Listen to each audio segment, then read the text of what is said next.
रहस्यमयी गर्भ। 60 वर्ष की उर्मिला शहर के बाहरी हिस्से में अपने छोटे से घर में अकेली रहा करती थी। एक रात शहर में बहुत जोर का तूफान आया। जोर जोर से हवाएं और आंधी तूफान के साथ तेज बारिश होने लगी। उन आवाजों को सुनकर कोई भी घबरा जाता, लेकिन उर्मिला घर के सारे खिड़की दरवाजे बंद कर गहरी नींद में सो रही थी। रात के लगभग 12 बजे होंगे कि किसी ने उर्मिला के घर का दरवाजा खटखटाया। दरवाजे के खटखटाने की आवाज सुनकर उर्मिला की नींद खुलती है। आखिर इतनी रात को कौन आया होगा?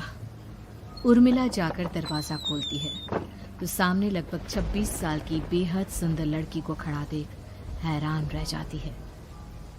कौन हो बेटा, और इतनी रात को इतने भयंकर तूफान में कहाँ भटक रही हो? चाची, आपने मुझे पहचाना नहीं? मैं आपकी दूर की रिश्तेदार शालिनी। अरे हाँ, बचपन में तुझे देखा था। इतनी जवान हो गई है, कैसे पहचान में आती। लेकिन तू यहाँ क्या कर रही है, और वो भी ऐसी अंधेरी तूफान भरी रात में? उर्मिला की बात सुनते ही शालिनी की आंखों से आंसू बहने लगे। वो फूट फूट कर रोने लगी। ये देखकर उर्मिला को कुछ समझ में नहीं आया और उसने शालिनी का हाथ पकड़कर घर के अंदर आने के लिए कहा। जैसे ही शालिनी घर के अंदर रोशनी में आई, उर्मिला की नजर उसके पेट की तरफ गई, जिसे देखकर ये साफ पता चल रहा था कि वो प्रेग्नेंट है। अरे, तू तो पेट से है। ऐसी हालत में इतने भयंकर तूफान में आधी रात को बाहर भटक रही है। आखिर बात क्या है बेटा, मुझे सब कुछ साफ साफ बता। क्या बताऊं चाची, ये सब जिसकी वजह से हुआ है उसके बारे में बताने में भी मुझे शर्म आती है। मैंने घर वालों की मर्जी के खिलाफ जाकर एक लड़के से शादी कर ली थी, पर वो शादी के 1 महीने बाद ही मुझे छोड़कर चला गया। छोड़कर चला गया का क्या मतलब? क्या उसके साथ कोई हादसा हो गया? नहीं, उसे कोई दूसरी लड़की पसंद आ गई और मेरी प्रेगनेंसी की खबर सुनते ही उसने मुझे बेसहारा छोड़ दिया। उसके बाद मैं अपने घर गई, लेकिन माँ पापा ने मुझे घर में कदम तक नहीं रखने दिया। तभी मुझे आपकी याद आई। कोई बात नहीं, कोई बात नहीं।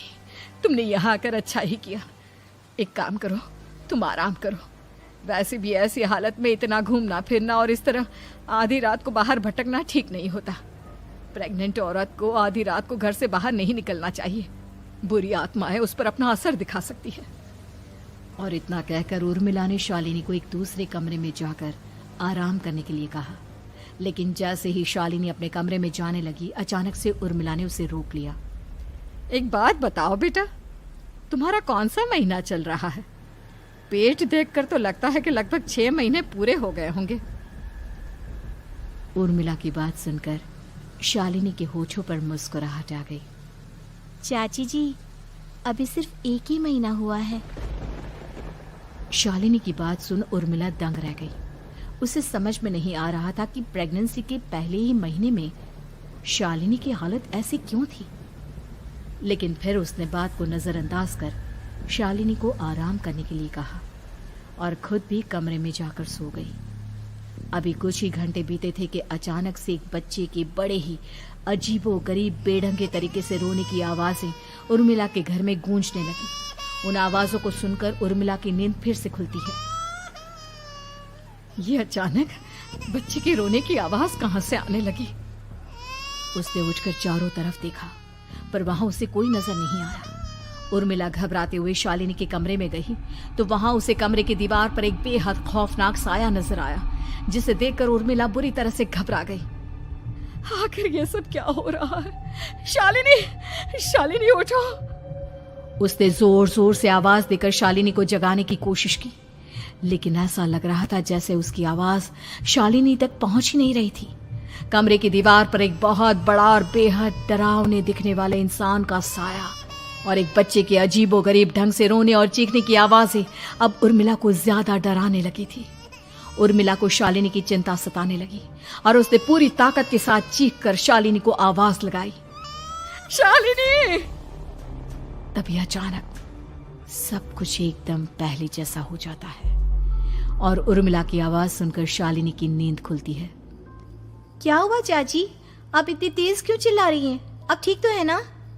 अभी अभी मैंने तुम्हारे कमरे में कुछ अजीब सा देखा। तुम ठीक हो ना शालिनी?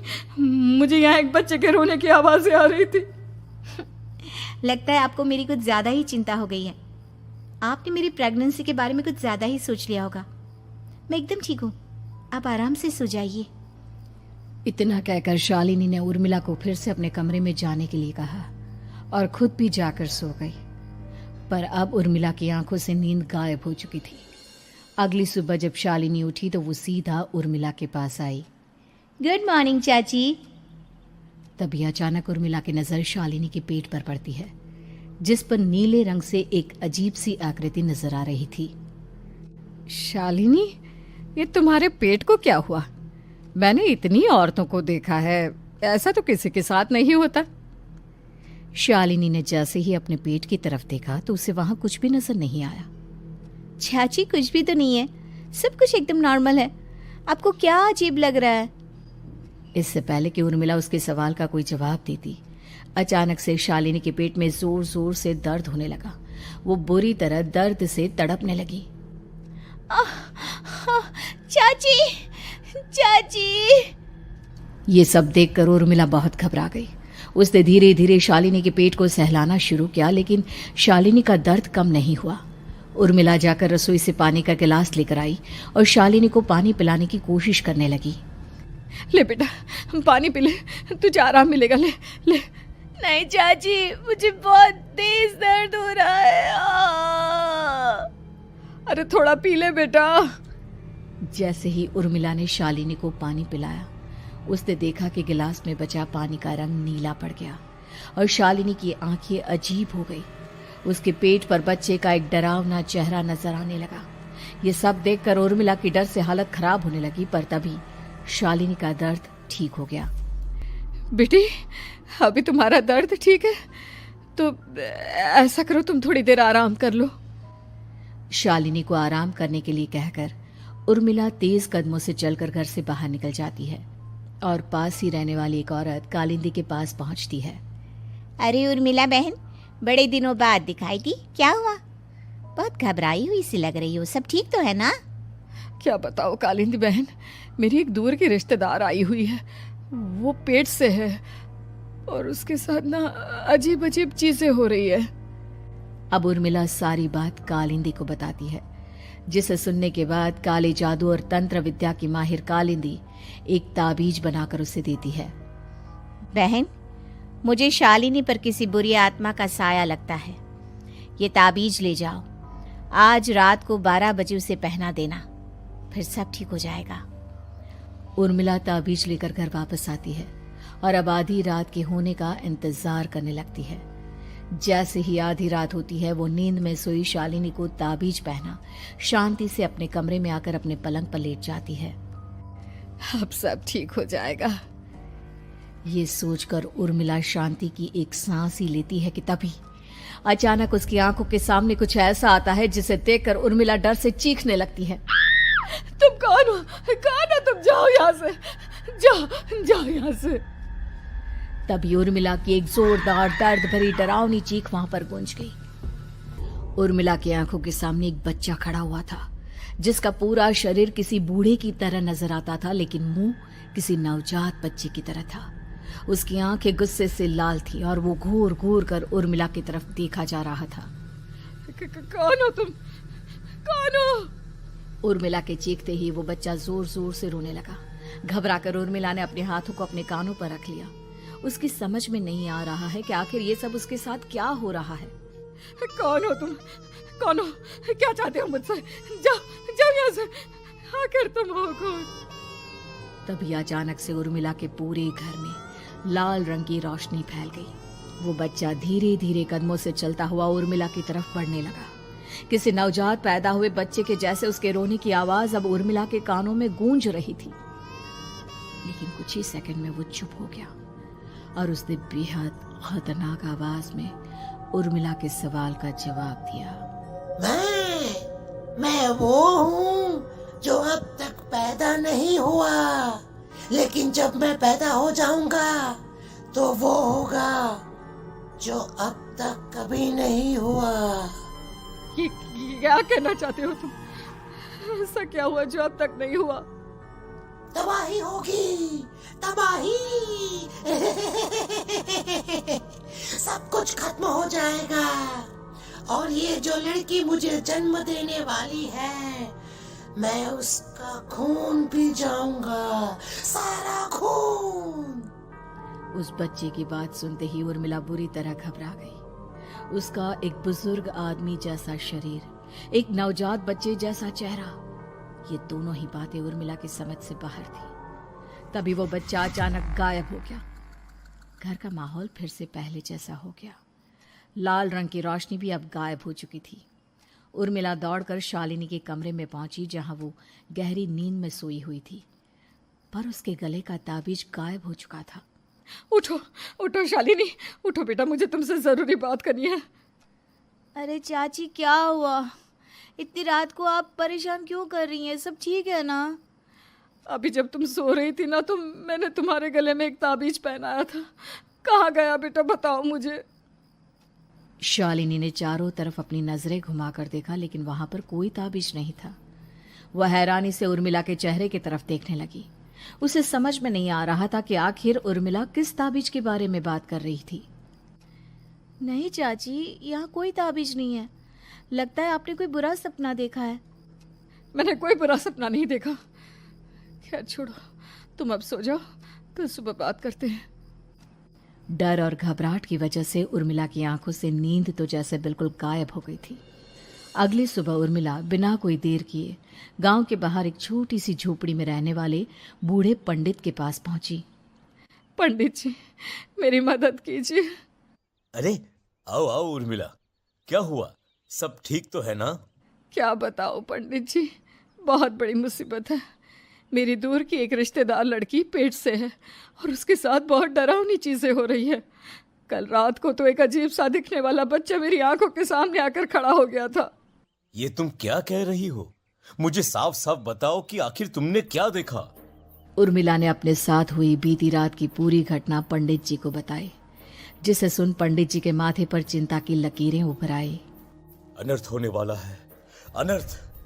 बरसों पहले भी उस हैवान ने एक लड़की के पेट से जन्म लिया था और उसके बाद उस शहर को पूरी तरह से तबाह कर दिया। कैसी विपदा पंडित जी, कैसे बात कर रहे हैं आप? बताइए मुझे, और इसका उपाय क्या है? इसका उपाय तो है, लेकिन बहुत कठिन है। हो सकता है कि उस उपाय को करने के दौरान तुम्हारी जान भी चली जाए। मुझे मेरी जान की कोई परवाह नहीं, पर आप जिस तबाही के बारे में बात कर रहे हैं, बस वो नहीं होनी चाहिए। लाखों लोगों की जान बचाने के लिए मैं कुछ भी करूंगी। तो ठीक है, मेरी बात ध्यान से सुनो। बरसों पहले एक भयानक तांत्रिक ने अपनी तंत्र क्रिया के जरिए एक मासूम लड़की के साथ रिश्ता बनाकर उसके पेट से जन्म लिया था। इस तरह से वो अपने जैसे लोगों की संख्या इस दुनिया में बढ़ाना चाहता था। आपके कहने का मतलब है कि शालिनी के पेट से भी उस शैतान को जन्म लेना है, इसलिए उसने उसके साथ ये सब किया है। ठीक पहचाना तुमने। अब मैं तुम्हें एक ऐसा सिंदूर दूंगा जिसे तुम्हें ले जाकर उस लड़की के पेट पर लगाना होगा। क्या ऐसा करने से सब कुछ ठीक हो जाएगा? नहीं उर्मिला, ये सब इतना आसान नहीं। उस लड़की के पेट पर सिंदूर लगाने के बाद तुम्हें उसका पेट काटकर उस हैवान को बाहर निकालना होगा। नहीं पंडित जी, मैं ये सब नहीं कर सकती। मैं भला एक जिंदा लड़की के पेट को अपने हाथों से कैसे काट सकती हूँ? अगर तुमने ऐसा नहीं किया तो कुछ ही दिनों में वो हैवान उस लड़की के शरीर से जन्म लेगा और उसके शरीर के सारे खून को पीकर अपनी ताकत को बढ़ाएगा। उसके बाद वो धीरे धीरे इस पूरे शहर को तबाह कर देगा। यहाँ पर कोई जिंदा नहीं बचेगा। लेकिन अगर मैं उसके पेट को काट दूंगी तो क्या वो जिंदा बच पाएगी? अगर शालिनी को कुछ हो गया तो, अगर उसकी मृत्यु हो गई तो? ऐसा कुछ नहीं होगा उर्मिला, तुम्हें अपने मन को पक्का करके ये काम करना ही होगा। सिंदूर लेने के बाद उर्मिला झोपड़ी से बाहर निकलने ही वाली थी कि तभी पंडित जी ने उसे पीछे से आवाज देकर रोका। उर्मिला, उस लड़की का पेट काट कर हैवान को बाहर निकालना ही काफी नहीं होगा। तुम्हें ध्यान रखना होगा कि ये सब करते हुए उस बच्चे का जो आधा बूढ़े का शरीर है उस पर सिंदूर की एक बूंद भी ना लगने पाए, क्योंकि अगर ऐसा हुआ तो वो तुम्हें और बाकी सबको कच्चा खा जाएगा। पंडित जी की बात सुन उर्मिला की आंखें फटी रह गई और उसके शरीर में डर की लहर दौड़ गई। फिर भी उसने हिम्मत की। ठीक है पंडित जी, मैं पूरी कोशिश करूंगी कि मैं उस हैवान को वहीं के वहीं खत्म कर पाऊं। इसके बाद उर्मिला तेज कदमों के साथ घर वापस आती है। दिन बीतता है, रात का अंधेरा छाने लगता है। शालिनी खाना खाकर सोने चली जाती है और उर्मिला लगातार उसके गहरी नींद में सो जाने का इंतजार करने लगती है। जिसके बाद उर्मिला दबे कदमों से शालिनी के कमरे में पहुंच गई। मुझे ये करना ही होगा। अब उर्मिला ने धीरे धीरे शालिनी के पेट पर पंडित जी का दिया सिंदूर लगाना शुरू किया। उर्मिला के हाथ बुरी तरह से कांप रहे थे। उसके एक हाथ में चाकू था जिससे वो पेट काटने वाली थी। उर्मिला ने एक नज़र शालिनी के चेहरे की तरफ देखा और फिर डरते हुए उसके पेट पर चाकू चलाना शुरू किया। कमाल है, मैं इसका पेट काट रही हूँ और ये आराम से सो रही है। इसे दर्द नहीं हो रहा क्या? तभी अचानक उर्मिला के कानों में बच्चे की रोने की आवाज सुनाई देने लगी।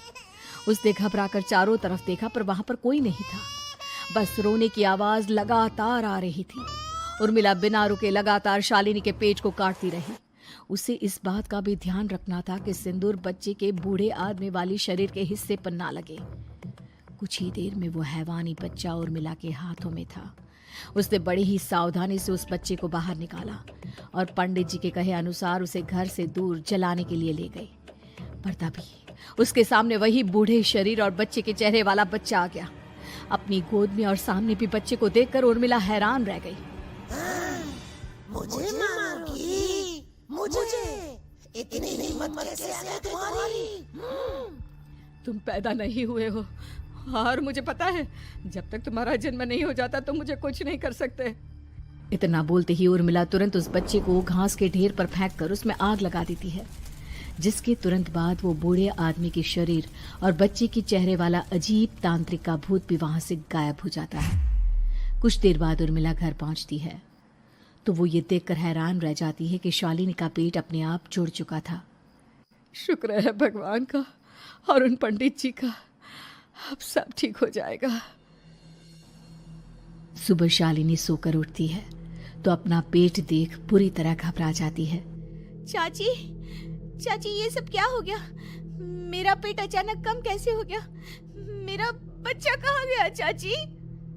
बेटी, वो बच्चा नहीं, एक खतरनाक तांत्रिक था जो तुम्हारी कोख से जन्म लेकर सबको मार देना चाहता था। वो पैदा होते ही तुम्हारी जान भी ले लेता, इसलिए मैंने पंडित जी के बताए उपाय से उसका खात्मा कर दिया है। अब सब ठीक है।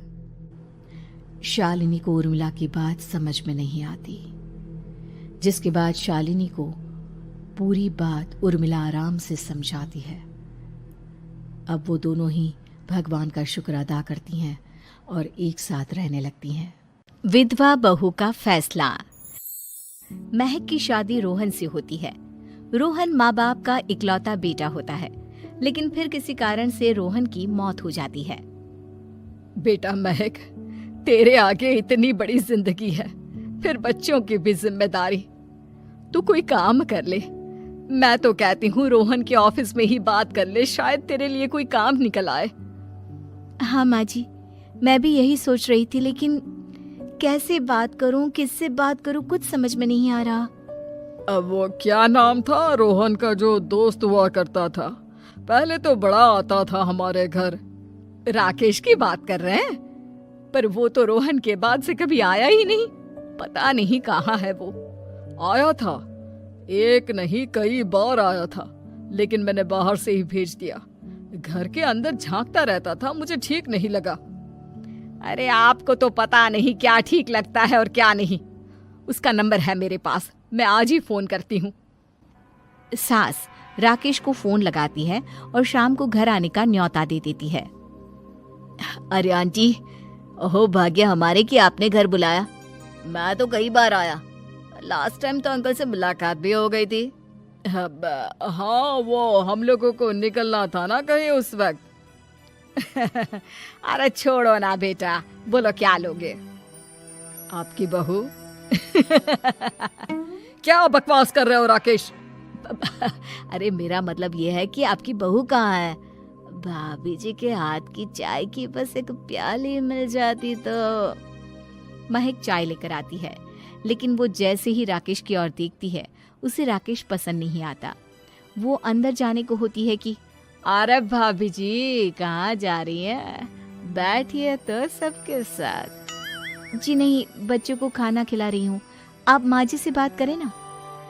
अंदर जाने के बाद सास कहती है, अरे बेटा राकेश, वो क्या है ना, वैसे तो तेरे अंकल जी की पेंशन आती है, साथ ही ऊपर 2 मंजिल मकान से किराया भी, तो हम लोगों का तो अच्छा चल जाता है। लेकिन महक, उनकी चिंता आप न करें आंटी, आदेश दें बस आप तो।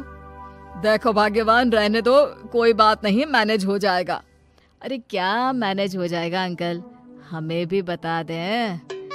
आप चुप रहिए जी। अब वो क्या है ना राकेश, तुझे तो पता है कि रोहन के 2 बच्चे हैं, उनकी पढ़ाई लिखाई का खर्चा बहुत है। हम ये चाह रहे थे कि रोहन के ऑफिस में महक को भी अगर कोई काम मिल जाता तो। क्यों नहीं आंटी जी, मैं हूं ना, मैं बात कर लेता हूँ। वैसे तो आप हाँ ही समझिए। महक भाभी को बोल देना कि कल तैयार रहें मेरे साथ ऑफिस चलने के लिए, मैं मालिकों से मिलवा दूंगा उन्हें। महक अंदर से सब सुन रही थी। अच्छा आंटी जी, तो चलता हूँ, कल आ जाऊंगा। अच्छा भाभी जी, तैयार रहिएगा कल। राकेश तो चला जाता है, लेकिन ससुर सास पर बरस पड़ते हैं। मुझे ये आदमी एक पैसे का पसंद नहीं है, तुम इसे बोल दो कि हमें कहीं नहीं करवानी बहू से कोई नौकरी। अरे क्यों नहीं करवानी, सारा पैसा मैं इसके बच्चे और इसी पर उड़ा दूंगी, तो मेरी बेटी को क्या दूंगी?